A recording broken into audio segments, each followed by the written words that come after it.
할렐루야. 오늘 하나님께서 예배하신 은혜와 복을 여러분 모두에게 허락해 주시기를 간절히 바랍니다. 저는 지난 주간에 태국 치앙마이를 다녀왔는데 한 2시간밖에 시차가 나지 않기 때문에 몸은 크게 피곤하지 않겠다 생각을 했는데 어제 그 속장 교육을 마친 후에 목이 이렇게 완전히 가라앉았어요. 그래서 목이 안 풀리네요. 여러분들 아마 오늘 그 설교 들으시는데 조금 불편하실지 모르겠습니다. 양해하시고 넉넉한 그러한 그 이해의 마음으로 말씀을 들어주시면은 감사하겠습니다. 태국에 가보니까 태국은 그 아직도 왕정 국가잖아요. 국왕이 있더라고요. 그래서 이 곳곳에 왕실이 보증을 하는 기업들이 있었습니다. 특별히 관광객들이 많이 찾는 건강식품에는 왕실 보증 제품이 있고 왕실 보증이 되지 않는 그런 제품이 있었는데 그 두 제품 사이에는 가격 차이가 엄청나게 나는 것을 보았습니다. 저는 그 모양을 보고 태국 사회 곳곳에 아직도 왕실의 권위가 상당하구나라고 하는 것을 느끼고 돌아왔습니다. 여러분, 권위는 힘이 있죠. 사람을 자발적으로 움직이고 따르게 하는 힘입니다. 여러분, 권위와 비슷한 게 있는데 권력이 있지요. 권력도 힘이 있습니다. 그러나 권력은 강제적인 물리력을 동원할 수 있는 힘입니다. 그 강제력의 여부가 권위와 권력의 차이가 아닐까 하는 생각을 갖습니다. 우리는 권위주의를 배격하는 사회적 환경에서 살아가고 있습니다. 그래서 요즘 사람들은 권위를 배격하고 권위를 받아들이지 않는 그런 그 경향이 강합니다. 그런데 생각해 보면은 권위가 필요 없는 게 아니라 권위는 반드시 필요합니다. 권위주의를 배격한다고 하면서 진정한 의미의 권위를 경험하지 못하는 것, 이건 저는 개인적으로나 사회적으로나 참 손실이 크다고 이렇게 생각을 합니다. 그래서 이 바른 권위를 인정을 하고 바른 권위를 경험하는 것은 저는 큰 복이라고 생각을 합니다. 여러분, 권위주의의 대명사 그러면은 누가 떠오르십니까? 성경 말씀을 보게 되면은 이 권위주의를 대변하는 사람으로 우리는 바리새인들을 손꼽게 되지요. 이 사람들은 권위라고는 갖추지 못했지만은 권위주의로 똘똘 뭉쳐 있는 이와 같은 사람들이었습니다. 그래서 이들을 바리새인들은 예수님께서 하나님 나라 복음을 전하실 때에 그 복음 운동을 자신들의 권위에 도전하는 것으로 받아들였던 것입니다. 오늘 저는 예수님의 가르침이 왜 권위가 있는 새로운 가르침인지 살펴보고 여러분들과 함께 은혜를 나누려고 합니다. 지금은 돌아가신 한국인 나온 아주 걸출한 신약학자가 계십니다. 안병무 박사님이라고 하는 분이신데 그분은 기독교의 핵심 주제를 알기 위해서는 3가지가 꼭 필요하다라고 하는 이야기를 했습니다. 첫째, 역사적 예수를 볼 수 있어야 한다. 2번째, 예수님의 공생애가 이루어졌던 갈릴리라고 하는 지명에 눈을 떠야 된다. 그래서 복음은 바로 갈릴리 복음이라고 하는 것을 말하는 것이다. 이걸 이해해야 된다. 셋째, 성경이 말하는 하나님 나라가 담고 있는 현실성을 보아야 한다. 이렇게 이야기를 했습니다. 안병무는 저 자신을 가리켜서 여러 차례에 걸쳐서 나는 예수에 미친 사람이라고 하는 고백을 했습니다. 그분이 이 신약학에 공헌한 바가 있다라고 하면은 말씀을 드렸던 역사적 예수를 다시 한번 보게 한 것입니다. 역사적 예수에 대한 그분의 열정은 예수 그리스도를 설명하는 말에 온전히 녹아있다 저는 생각을 합니다. 우리는 흔히 예수 그리스도라고 하는 말을 참 많이 사용하지 않습니까? 자연스러운 말입니다. 그러나 이 예수 그리스도라고 하는 말 속에는 2가지 의미가 담겨 있습니다. 첫째는 역사적 예수, 인간 예수라고 하는 말과 신앙의 그리스도, 신앙적인 그리스도라고 하는 말이 합쳐진 단어가 바로 예수 그리스도라고 하는 말입니다. 이 말을 조금 더 풀어서 얘기한다면 예수는 그리스도이십니다라고 하는 그런 말이 되겠습니다. 여러분, 예수 그리스도, 예수는 그리스도이십니다. 예수는 그리스도이십니다라고 하는 이와 같은 말은 짧지만 매우 강렬한 신앙 고백이라고 이야기할 수 있습니다. 그런데 많은 그리스도인들이 이 역사적 예수보다는 신앙적 그리스도에 더 많은 관심을 기울여 왔습니다. 지금도 그렇습니다. 그러나 사실은 우리가 이렇게 늘 고백하잖아요. 예수는 누구입니까? 예수 그리스도는 참 인간이시며 동시에 참 하나님이십니다. 이렇게 고백을 하지 않습니까? 그런데 이 인간 예수보다는, 역사적 예수보다는 신앙적 그리스도에게만 관심을 두다 보니까 예수님을 신앙의 대상으로만 생각하게 된 것입니다. 여러분, 우리가 예수님을 생각을 할 때는 신성한 분의 하나님의 아들이라고 하는 그 측면만 강조되고 있는 것을 부인할 수가 없을 것입니다. 이런 상황에서 안병무 박사는 매우 단순하지만 중요한 질문을 던지고 있습니다. 역사적 예수의 언행 없이 어찌 신앙적 대상인 그리스도가 존재할 수 있단 말이냐? 라고 하는 물음이 있지요. 여러분, 정말 그렇습니다. 그래서 안병무 박사는 이렇게 강조합니다. 인간이신 예수님께서는 갈릴리 백성들의 구체적인 삶의 자리에서 하나님의 통치가 어떻게 시작되었는지를 생생하게 보여주셨다. 저는 그 말에 적극적으로 동의를 합니다. 그리고 오늘 마가복음 말씀을 읽으면서 그 생생한 하나님의 나라, 복음의 자리가 너무나도 분명하게 표현되고 있다라고 하는 것을 발견을 합니다. 여러분, 오늘 예수님께서는 갈릴리 가버나움의 회당에 들어가서 가르치셨다 그랬습니다. 예수님이 가르치실 때에 많은 사람들이 그 가르침에 놀랐다라고도 이렇게 보도를 하고 있습니다. 예수님이 가르치시는 것이 서기관들과 같지 않고 권위가 있었기 때문이라고 이렇게 일러주고 있지요. 자, 여러분, 예수님의 가르침 속에 어떤 권위가 담겨 있었던 것일까요? 저는 두 가지가 있다고 생각을 합니다. 첫 번째로는 말씀 그 자체가 권위가 있었기 때문입니다. 그리고 두 번째로는 예수님의 행위 자체가 그 말씀의 표현이었기 때문에 권위가 있었던 것이지요. 여러분, 22절 말씀 다시 한번 보면 이렇게 일러주고 있지요. 뭇사람이 그의 교훈에 놀라니 이는 그가 가르치시는 것이 권위 있는 자와 같고 서기관들과 같지 아니함일러라. 그렇습니다. 여러분, 우리가 이스라엘 백성들을 한번 생각을 해봅니다. 이스라엘 백성들은 하나님의 말씀을 생명처럼 소중하게 지켜왔습니다.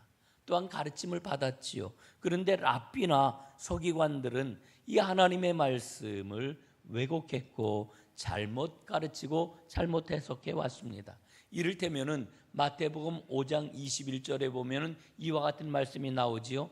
옛사람에게 말한 바 살인하지 말라, 누구든지 살인하면 심판을 받게 되리라 하였다는 것을 너희가 들었으나 나는 너희에게 이르노니 형제에게 노하는 자마다 심판을 받게 되고 형제를 대하여 나가라 하는 자는 공회에 잡혀가게 되고 미련한 놈이라 하는 자는 지옥불에 들어가게 되리라.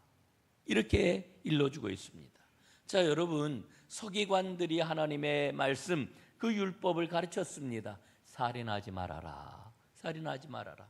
그러나 여러분, 왜 하나님께서 살인하지 말라라고 하는 율법을 주셨습니까? 그 이유는 형제를 사랑하라는 사랑의 법으로 이 말씀을 주신 것입니다. 그런데 서기관들은 이 말씀을 어떻게 사람들에게 가르쳤느냐 하면은 살인하지 않는 범위 내에서 형제를 미워하거나 형제를 때리거나 그러는 것들은 마치 괜찮은 것처럼 가르쳤다라고 하는 이야기입니다.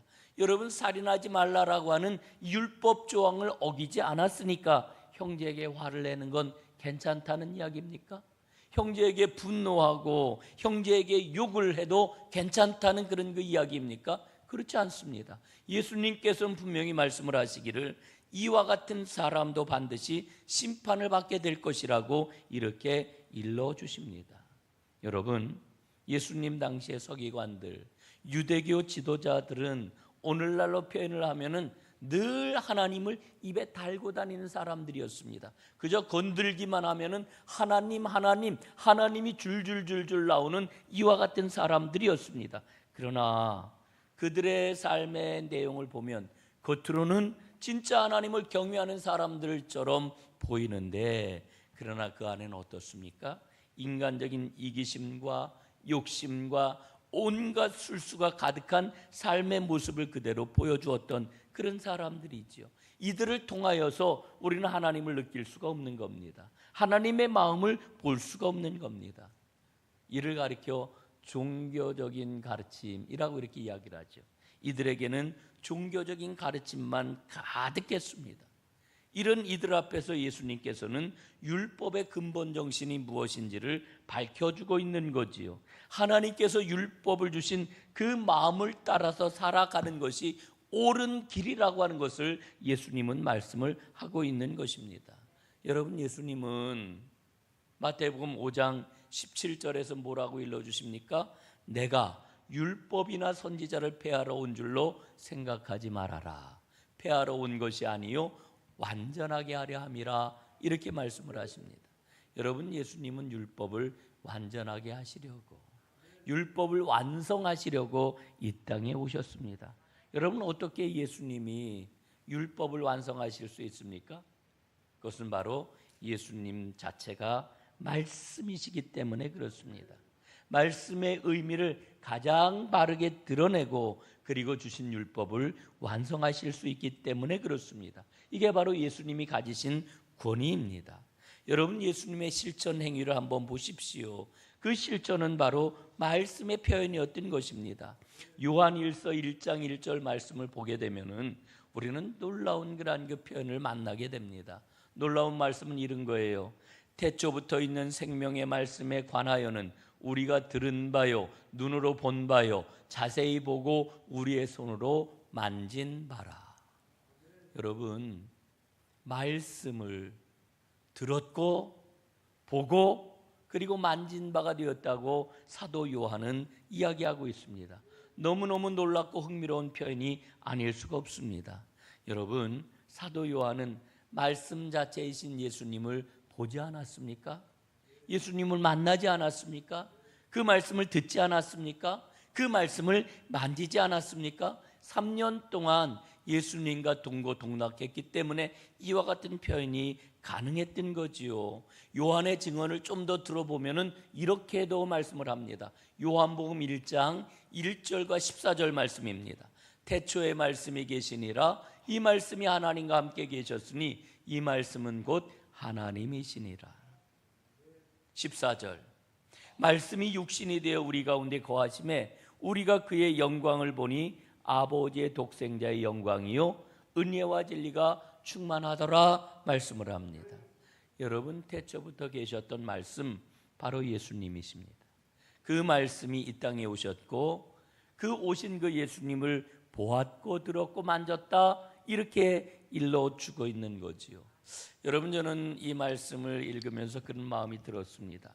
아유, 나도 그 말씀을 듣고 그 말씀을 보고 그 말씀을 만질 수 있다면 얼마나 좋을까, 이런 생각을 가져봅니다.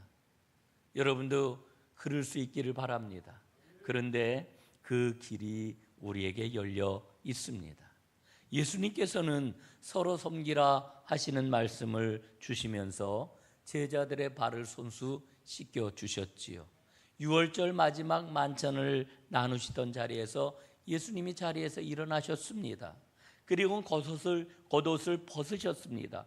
수건을 가져다가 허리에 동이셨습니다. 그리고 대야에 물을 떠다가 제자들의 발을 하나씩 하나씩 씻어 주셨습니다.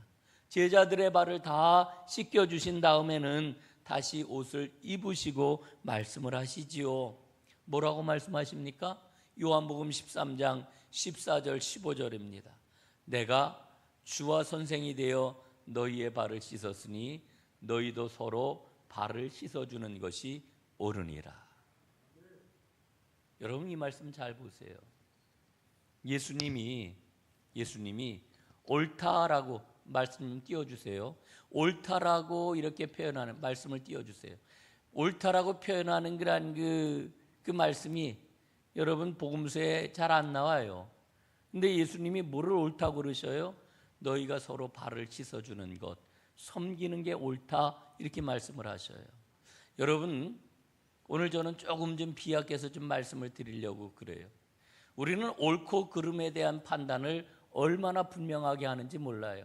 예? 나의 상식, 혹은 우리가 갖고 있는 지식, 우리의 경험, 혹은 사회적인 관습, 이런 거에 비춰서 이건 옳아, 이건 옳지 않아, 이렇게 우리가 판단을 합니다. 그런데 예수님께서는 뭘 가지고 옳다라고 하는 것을 판단하시는 거 하니 너희가 섬기는 것이 옳다, 이렇게 판단하시는 거예요. 여러분, 이 말씀을 깊이 마음에 새기시기를 바랍니다. 우리 그리스도인에게 있어서, 예수 믿는 사람에게 있어서 정말 가장 기본이 되는 옳음의 그런 그 근거가 뭐냐? 오늘 예수님이 말씀해 주시는 거예요. 서로 섬기는 게, 너희의 발을 서로 씻어주는 게 이게 옳다, 예수님 말씀하시는 거예요. 그럼 그 다음 15절 말씀해 보니까 이렇게 일러주어요. 내가 너희에게 행한 것 같이 너희도 행하게 하려 하여 본을 보였노라. 예수님이 발을 씻어주신 것은 본을 보여주시는 그와 같은 일이었는데, 여러분, 바로 내가 너희들 발을 씻어주지 않았느냐? 그러니 너희도 내가 너희의 발을 씻어준 것처럼 너희도 이렇게 행하는 게 이게 옳다, 그걸 위해서 내가 본을 보인 것이다, 이렇게 일러주고 계시는 거지요. 사랑하는 여러분, 우리는 하나님의 말씀을 듣습니다. 그리고 하나님께서 은혜를 주셔서 그 말씀을 체험을 합니다. 여러분, 우리에게 이렇게 말씀을 듣고 말씀의 은혜를 체험하게 하시는 까닭이 어디에 있느냐 하면은 바로 우리로 하여금 그 말씀을 행하게 하시려고, 우리로 하여금 말씀을 듣고 말씀의 은혜를 체험하게 해 주시는 것입니다. 여러분, 예수님은 말씀을 단순하게 선포하는 분이 아니라 그분의 삶 자체가 말씀이셨던 거지요. 말씀과 행위가 하나였다라고 하는 그런 그 이야기입니다. 여러분, 바로 이와 같은 모습 속에 예수님의 권위가 담겨 있었던 것입니다. 여러분, 오늘 본문을 읽으면서 여러분 꼭 우리가 놓치지 말아야 될 게 있습니다. 그건 뭐냐 하면은 예수님의 권위가 드러나는, 혹은 예수님의 권위가 행하여진 자리가 어디냐라고 하는 것입니다. 그 자리를 반드시 봐야 된다라고 하는 거지요. 앞에서 이미 살펴봤습니다마는 예수님께서 그들이 가버나움의 회당에 들어가니라 하는 말씀을 오늘 21절에서 시작하고 있지 않습니까? 예수께서 곧 안식일에 회당에 들어가 가르치셨다 그랬습니다. 여러분, 예수님이 그 권위를 드러내신 곳은 바로 이 회당이었습니다. 가버나움의 회당이었습니다. 그러나 그것은 장소였지 더 중요한 자리가 있습니다. 그 중요한 자리가 어디입니까? 23절에 보니까 이렇게 일러주십니다. 마침 그들의 회당에, 예수님께서 가르치실 때 그 회당에 더러운 귀신 들린 사람이 있어 소리를 질러 이르되 그랬습니다. 여러분, 오늘 사건, 예수님께서 귀신을 쫓아내신 그 사건이 일어났던 그 자리, 갈릴리 회당인데, 사실은 예수님께서 권위를 드러내신 곳은 귀신 들린 사람이 소리를 치고 요동을 치는 그와 같은 자리였던 것입니다. 여러분, 한번 생각해 보십시오. 귀신 들린 사람이 소동을 피우는 그 자리, 얼마나 끔찍하겠습니까? 예? 여러분, 요즘은 귀신 들린 사람 만나기가 쉽지가 않아요. 요즘은 귀신 들린 거를 다 이제 의학적으로 이러저러하게 분류를 하고 치료를 하고 뭐 이런 시스템이 다 갖추어져 있기 때문에 귀신 이야기를 하면은 에이 목사님, 옛날에나 그런 일이 있었지 지금도 그런 일이 있어요? 여러분, 이렇게 생각을 하실 겁니다. 그래요. 아마 여러분들의 생각이 맞을 겁니다. 그러나 우리가 생각해야 될 게 있어요. 예?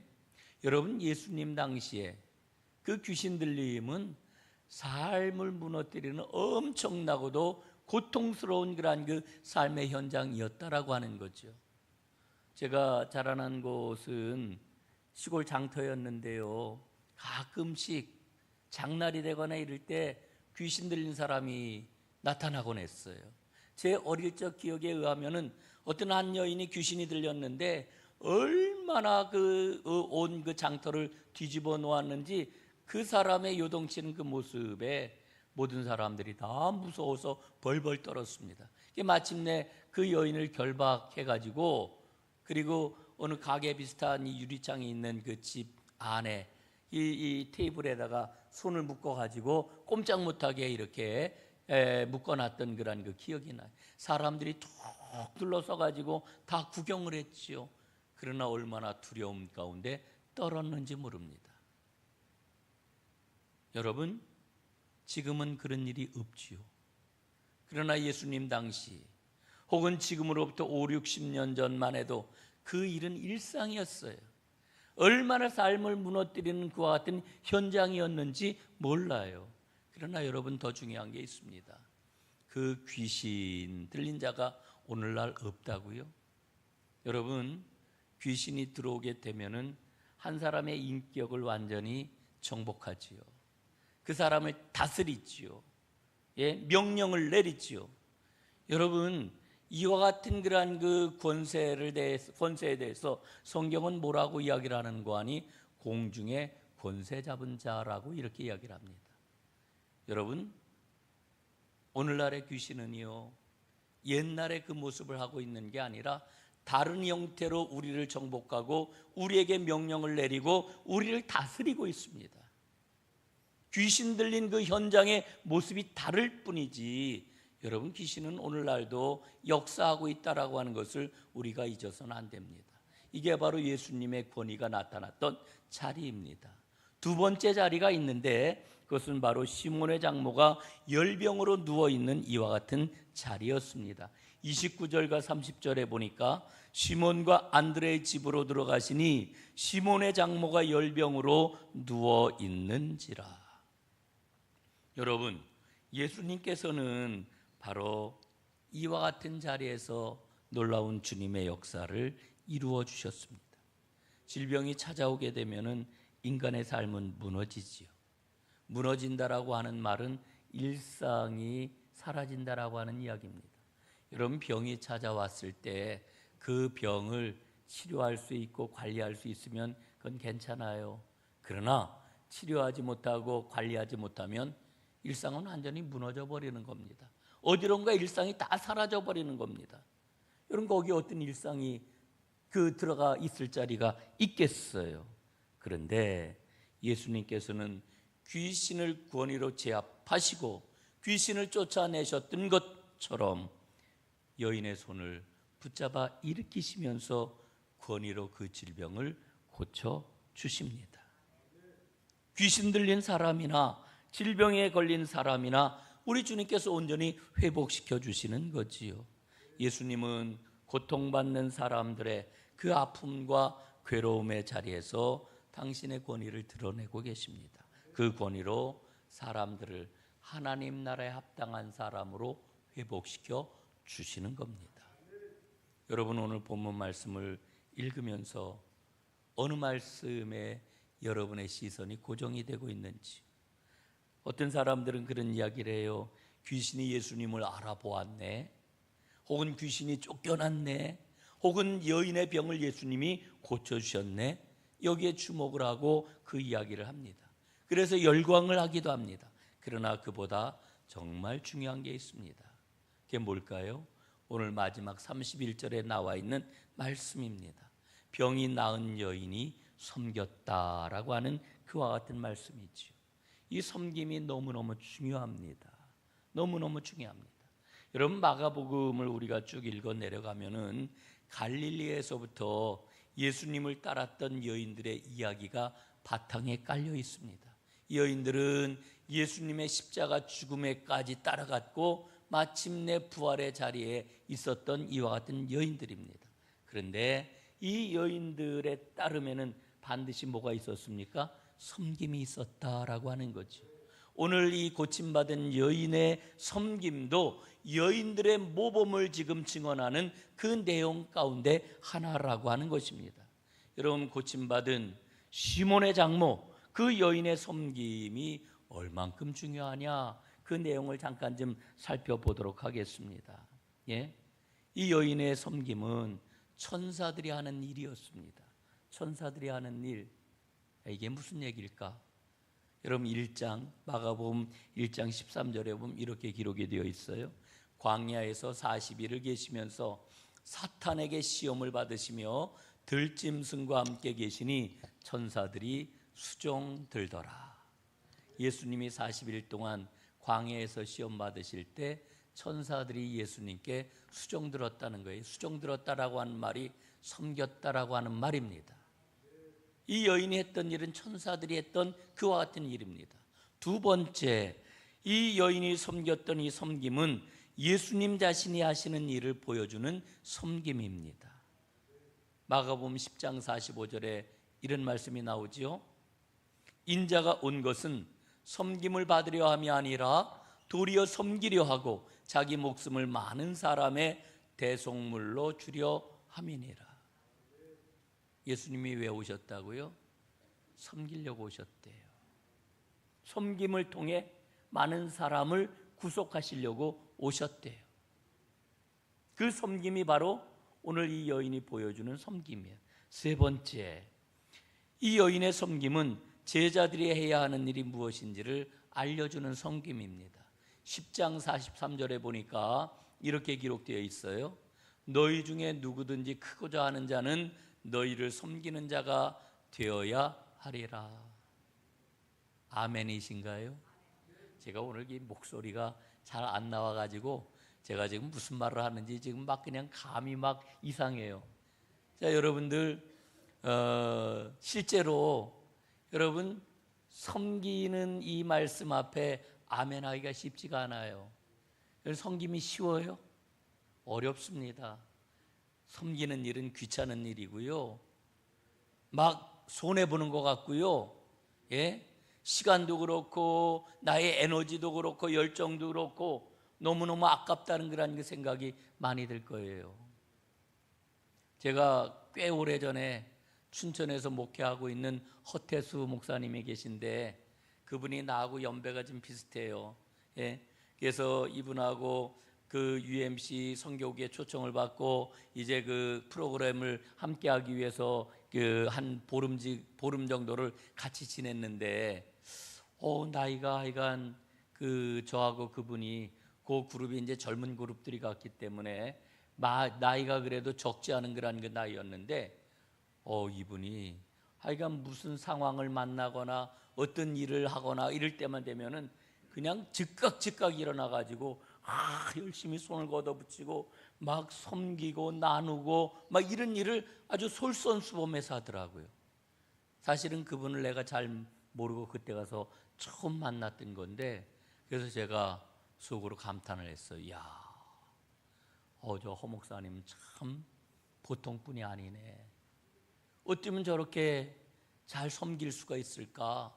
어떻게 저렇게 발딱발딱 일어나가지고 그렇게 일을 할 수 있을까? 이런 생각을 제가 가졌지요. 그런데 나중에 돌아와서 그분의 살아가는 모습을 보니까 한결같아요. 그래서 내가 참 좋은 사람을 만났구나. 하나님이 나에게 은혜를 주셨구나. 이런 그 생각을 저는 지금도 갖고 있습니다. 여러분, 섬김이 쉽지가 않아요. 제가 제 자신을 보니까 정말 쉽지가 않아요. 그런데 여러분, 우리가 기억해야 될 게 있습니다. 오늘 말씀을 마무리하면서 예수님께서는 자신의 삶으로 가르침을 주셨는데 그래서 권위가 있는 건데 여러분, 가르침의 자리가 바로 수많은 사람들의 눈물과 고통과 절망이 배어있는 갈릴리였다라고 하는 거예요. 그 예수님이 오늘 우리의 갈릴리를 찾아오신다라고 하는 거죠. 오늘 우리 삶의 자리에 얼마나 많은 아픔이 있어요. 얼마나 큰 두려움이 있어요. 얼마나 낙심과 절망이 우리 삶 가운데 찾아오고 있어요. 그런데 바로 그 그 괴로움과 고통의 자리로 주님께서 찾아오십니다. 갈릴리에서 시작하셨던 하나님 나라 복음 운동이 오늘 우리 삶의 자리에까지 이어지고 있는 거지요. 그래서 그 예수님이 찾아오심으로 그 권위를 가지고 우리의 삶을 괴롭게 하는 온갖 귀신으로부터 우리로 하여금 노임받게 해주십니다. 각종 질병으로부터 우리를 고쳐 주십니다. 여러분, 그런데 정말 중요한 게 있어요. 오늘 여러분들에게 마지막 질문을 던지는 걸로 말씀을 마무리하려고 합니다. 우리는 정말 주님의 그 권위 있는 놀라운 가르침 아래 있는 사람인가요? 어떻습니까? 그렇게 여러분 정말 자신 있게 아멘 하고 대답을 하실 수 있나요? 여러분 어떠십니까? 그걸 알 수 있는 길은 오직 한 가지입니다.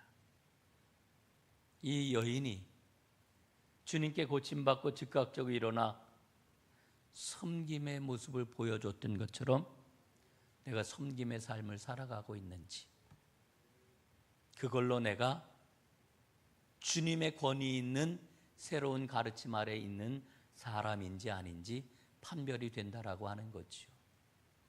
어떻습니까? 우리는 주님의 권위 있는 가르침 아래 있습니까?